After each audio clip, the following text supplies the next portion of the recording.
security expert James Norton. By the way, you have a lot of different titles.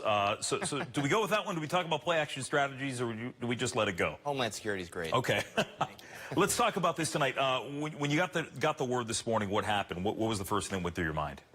You know, I think that we've gone through the looking glass a little bit here when it comes to terrorism and soft targets. So immediately I thought that this was some sort of a soft target attack, which unfortunately it really was. I mean, you know, it was just last week we were talking about the attack on the London Bridge, and then before that the Ariana Grande concert, and, you know, people just going out to have a good time, and essentially children going to a concert. And so this really isn't that different in the sense that, you know, this was an attack by an individual using a weapon.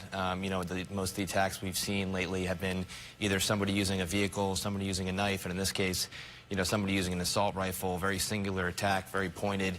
You know, essentially the intent not to live through the incident. And in this case, you know, the shooter was taken down by Capitol Police. So what struck me too is that the word that had Steve Scalise not been there, he is a small security detail, but a security detail nonetheless.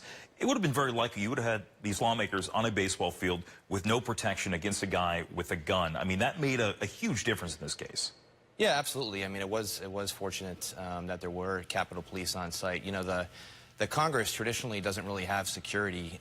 You know, the leadership, the Speaker, the Minority Leader, and, you know, some of the other leadership like Scalise do have it. But, you know, the 400 other members, or even if you include some of the Senate, 475 some members really don't have security, whether they're in Washington, D.C. or they're back in their home district. So they're really at risk. And especially today, you know, with social media and a lot of the information that's out there for members, they put out their schedules. And, you know, Gabby Giffords not too long ago, her schedule was available for her, you know, for the right reasons, but it also, you know, brings with it some risk. And, you know, nefarious actors, bad actors, you know, look for that information now, and they try to find and target these individuals. Yeah, tonight on 5 at 6:30, which you're a regular guest on, and we appreciate very much. We had a Congresswoman, Barbara Comstock, on, and she talked about just, you know, I mean, the fact that you're trying to live your life. I mean, granted, you're one of 435 people in this country representing your constituents, but in the grand scheme of things, this is what makes our country unique, is that you have these representatives living amongst their constituents. Yeah, absolutely. You know, I think that,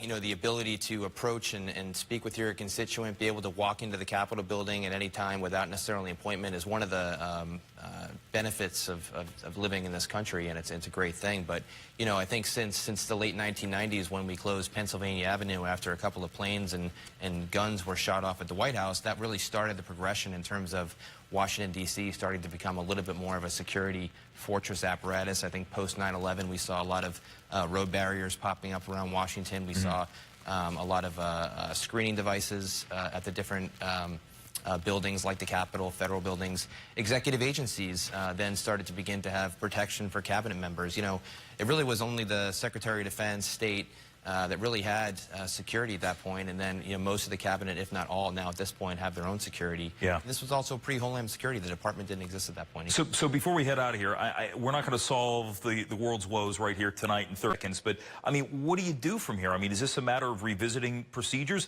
Is there anything hard and fast you can put into place right now? I mean, what do you do?